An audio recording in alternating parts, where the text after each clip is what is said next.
Hello everyone students, आज का ये वीडियो लेक्चर बहुत इंपॉर्टेंट होने वाला है क्योंकि यहाँ पर हम पढ़ेंगे रिप्रोडक्टिव हेल्थ के बारे में। रिप्रोडक्टिव हेल्थ क्या होती है? देखिए, हेल्थ के बारे में आपको पता है क्या है हेल्थ? स्वास्थ्य।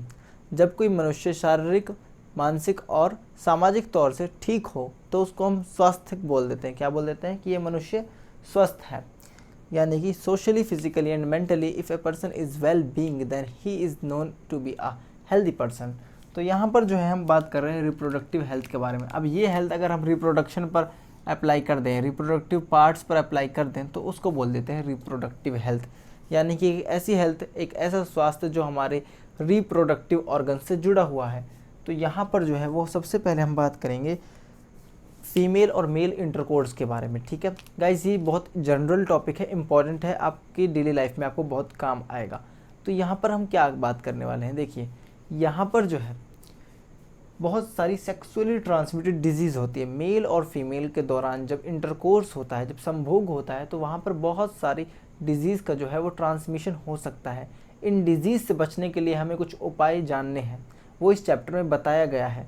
और जामिया का अगर आप एंट्रेंस टेस्ट दे रहे हो तो इसमें से आपको क्वेश्चन मिलने के चांसेस थोड़े ज़्यादा हैं। तो अगर आप इसे क्वेश्चन वाइज देखें कि भाई यहाँ से क्वेश्चन आता है तो भी ये इंपॉर्टेंट है, डेली लाइफ में देखें तो भी ये मोस्ट इंपॉर्टेंट है।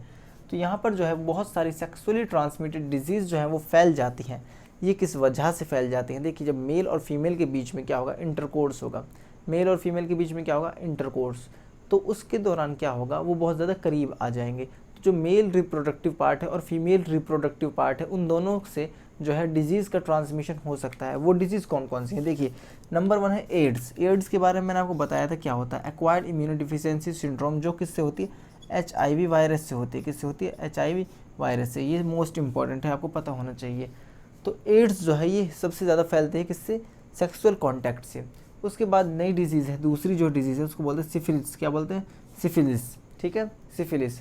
उसके बाद जो है एक और डिजीज़ है वो है गोनोरिया। क्या है? गोनोरिया। क्या है? गोनोरिया। कोई कुछ भी बोलो, इसकी स्पेलिंग याद रखना। मतलब ये सारी डिजीज़ कैसे? सेक्सुअली ट्रांसमिटेड डिजीज़ हैं। एक है जेनाइटल हर्पिस। क्या है?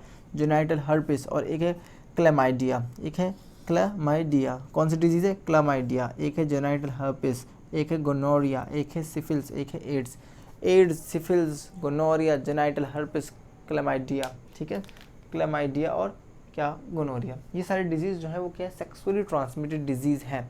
तो इनसे बचने के लिए कुछ उपाय हैं। क्या है? कुछ बैरियर्स हैं जिसको सेफ सेक्स बोला गया है। क्या बोला गया है? Safe sex. मतलब जो ये सेक्स हो रहा है ये सेफली हो, मतलब कोई डिजीज़ जो है वो ट्रांसफ़र ना हो।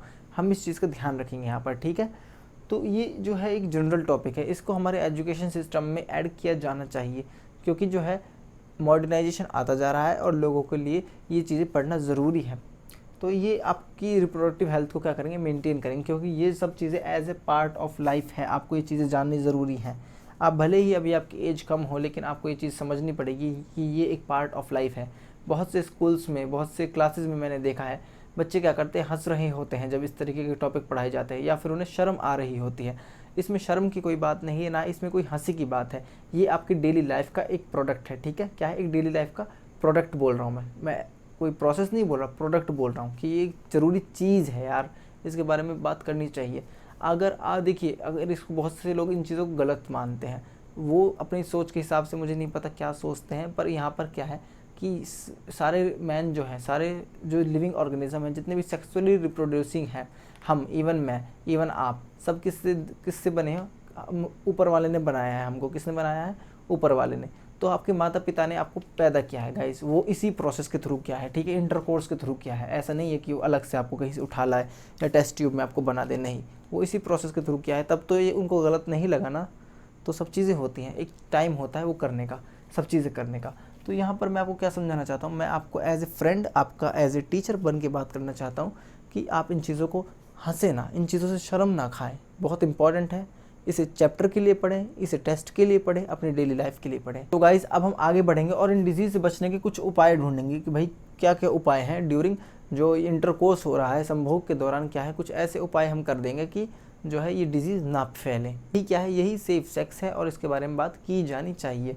ठीक है, अब हम बात करेंगे कुछ ऐसे मेथड्स के बारे में जिनसे क्या है डिजीज़ जो है, ये सारी disease sexually transmitted disease, STDs, STDs, इसकी फुल फॉर्म आपसे क्वेश्चन में पूछ सकता है, आपको आंसर देना है सेक्सुअली ट्रांसमिटेड डिजीज़। जो ये सेक्सुअली ट्रांसमिटेड डिजीज़ हैं इनको रोकने के लिए हमें क्या करना चाहिए, ठीक है, उसके बारे में हम बात करेंगे गाइज। चलिए आगे बढ़ते हैं। तो गाइज हमें बात करनी कॉन्ट्रासेप्टिव मेथड की। यहाँ पर जितने मेथड लिखे हुए हैं सारे कॉन्ट्रासेप्टिव मेथड हैं, यानी कि जो है वो फर्टिलाइजेशन से प्रिवेंट करेंगे, ठीक है। किससे प्रिवेंट करेंगे, निषेचन से जो है ये बचाव करेंगे। तो यहाँ पर देखिए सबसे पहले जो मेथड है वो बैरियर मेथड। क्या है, बैरियर मेथड, यानी कि हम दरार ले आएंगे इन दोनों के बीच में ड्यूरिंग कोइटस, ड्यूरिंग इंटरकोर्स। उसमें क्या है, हम कॉन्डम्स का यूज़ करेंगे। किसका यूज़ करेंगे, कॉन्डम्स का। कॉन्डम्स यानी कि मेल और फीमेल कॉन्डम्स, ठीक है, मेल और फीमेल कॉन्डम। जिस बच्चे को ये नहीं पता कि मेल और फीमेल कॉन्डम क्या है वो सुन ले। मेल कॉन्डम क्या होगा, ये एक सैक लाइक स्ट्रक्चर होगा, थैला जैसे स्ट्रक्चर होगा, ठीक है। ये क्या करेगा, इंटरकोर्स के दौरान जो स्पर्म है उसको ट्रैवल नहीं होने देगा, और स्पर्म के साथ जो बाकी फ्लूइडी सब्सटेंस है उसको भी ट्रैवल नहीं होने देगा।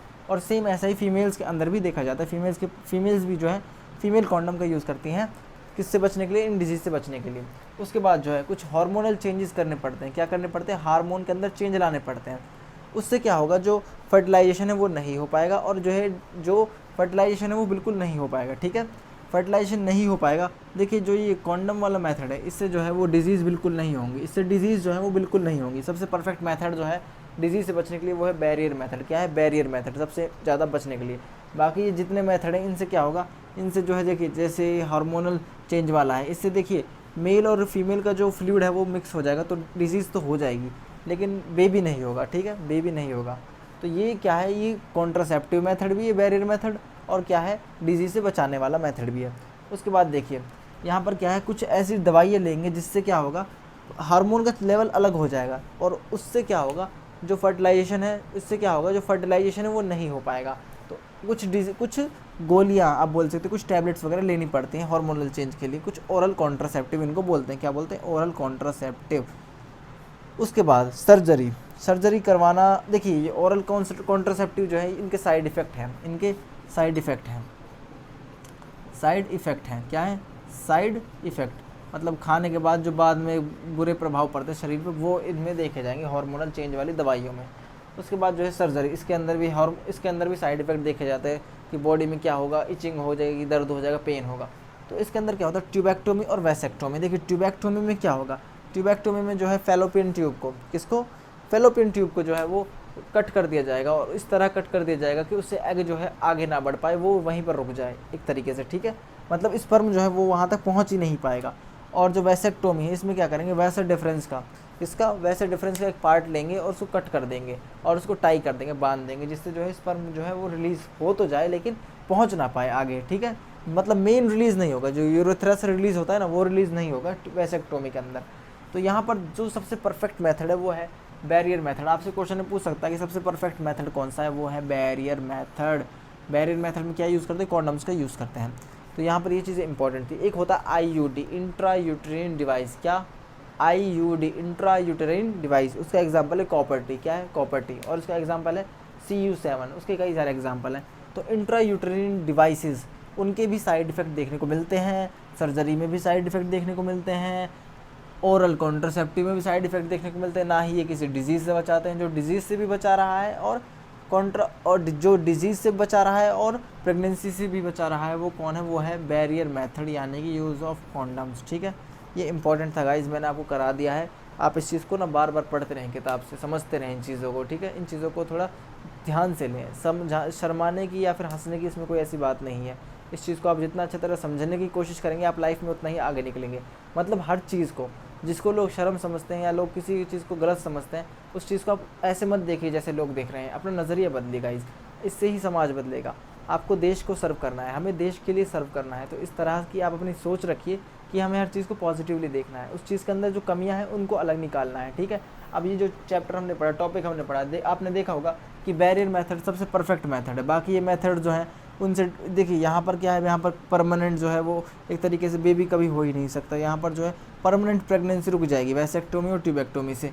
उसके बाद देखिए हार्मोनल चेंज से क्या होगा कि जो दवाइयाँ होती हैं बहुत ज़्यादा डिप्रेसिंग दवाई होती है, इससे औरत जो है वो बहुत ज़्यादा डिप्रेस फील करती है, इसके बहुत ज़्यादा साइड इफेक्ट है, बुरे प्रभाव हैं।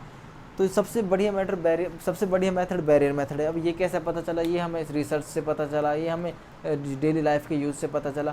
तो ये सब चीज़ें हैं, इंपॉर्टेंट है। आप इसको जो ऐसे ना समझें कि ये गलत है वगैरह वगैरह, इसको पढ़ाई की तरह लें, इसको समझने की कोशिश करें, एंट्रेंस के हिसाब से लें और अच्छी तरह पढ़ाई करते रहें गाइस। चलिए गाइस, तब तक के लिए आप अपना ध्यान रखिए, हो सके तो घर पर रहिए, सैनिटाइजर और मास्क का भी प्रॉपर यूज़ करते रहें। Take care, bye.